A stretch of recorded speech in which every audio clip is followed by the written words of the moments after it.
warahmatullahi wabarakatuh. Perkenalkan, nama saya Rahma Safira Aurelia dengan NIM 403246161, Prodi Akuntansi Syariah kelas Aksyah D. Baik, di sini saya akan menjelaskan siapa sih idola bisnis saya, bagaimana perjalanan idola bisnis saya dalam menempuh bisnisnya, apa yang dipelajari dari idola bisnis saya, dan bagaimana rencana bisnis saya ke depannya. Baik, daripada berlama-lama, langsung saja kita masuk ke video ini. Cekidot. Idola bisnis saya adalah Halon David Colonel Sanders. Halon David Colonel Sanders, ia adalah pendiri KFC atau Kentucky Fried Chicken. Saya yakin kalian pasti tidak asing dengan KFC ataupun Kentucky Fried Chicken, atau bahkan udah ada yang pernah makan KFC. Saya yakin sudah, karena KFC itu restorannya telah tersebar di berbagai dunia. Kalian pasti kepo kan bagaimana perjalanan bisnis Halon David Colonel Sanders? Halon David Colonel Sanders lahir pada tanggal 9 September 1890, berkebangsaan Amerika Serikat. Beliau mulai aktif melaralabahkan usahanya pada usia 65 tahun. Saat ini usahanya telah tumbuh menjadi salah satu resto yang terbesar dalam sistem masakan siap saji di dunia. Kita deh. Sebelum menuai kesuksesannya, pasti akan ada yang namanya lika-liku. Apa itu lika-likunya? Lika-likunya yaitu sebelum menuai kesuksesannya selama 9 tahun, Halon David Colonel Sanders berusaha menyempurnakan metode masak ayam dengan menggunakan bumbu rahasia dan rempah-rempah. Dengan masakannya, ia mengolah daging ayam agar empuk, lezat, renyah, dan gurih. Dia menggunakan alat masak yang lebih cepat dari alat masak lainnya, sehingga dikenal dengan resto cepat saji atau fast food.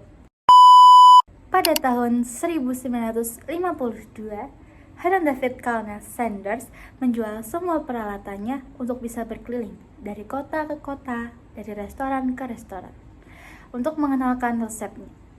Sebagai mantan koki, dia sangat yakin dan percaya diri bahwa resepnya ini pasti akan diminati banyak restoran untuk membuka usaha. Sayangnya, lebih dari 1.000 restoran menolak resepnya. Tetapi ia tidak pantang menyerah. Ia tetap berusaha, ia tetap mencoba berkeliling dari kota ke kota lain sampai ia berhenti ke resto ke 108. Dan restoran tersebut mau membeli resepnya dan mengembangkan usaha yang diberi nama Kentucky Fried Chicken atau yang biasa kita kenal KFC.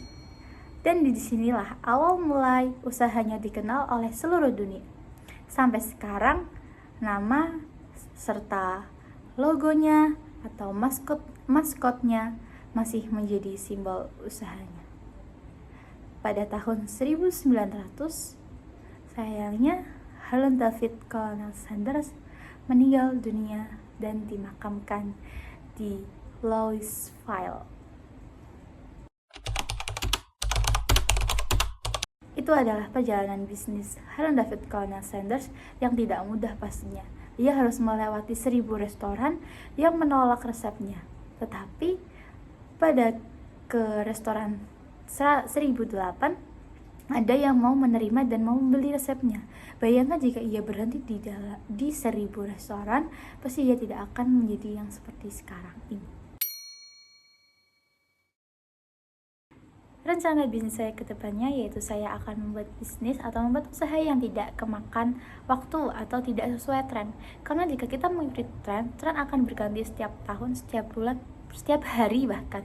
Jadi kalau misalnya sudah tidak tren, itu akan berdampak besar pada usaha atau pada bisnis kalian. Seperti kita ambil contoh es kepal Milo. Es kepal Milo pada zaman tren-trennya, banyak sekali yang membeli atau bahkan banyak sekali yang menjual es kepal Milo. Tetapi kita lihat saja saat ini, apakah masih ada yang menjual es kepal Milo? Ada 1, 2, 3 yang masih tetap bertahan, yang lainnya sudah gulung tikar. Maka dari itu saya akan mengambil usaha saya, yaitu ternak lele.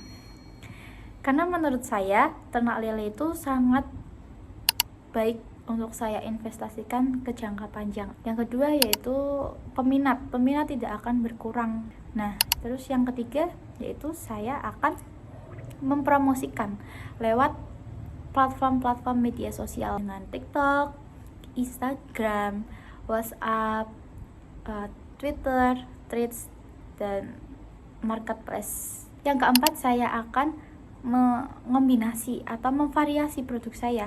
Misalnya lele nanti akan saya bikin keripik, kerupuk, ataupun cemilan. Terus yang kelima, biar produk saya itu awet, bisa dikirim kemana saja, itu saya akan mempelajari bagaimana cara proses pengawetan dengan cara alami, tidak menggunakan bahan-bahan kimia. Baik, seperti itu saja video dari saya. Kurang lebihnya mohon maaf. Terima kasih. Wassalamualaikum warahmatullahi wabarakatuh.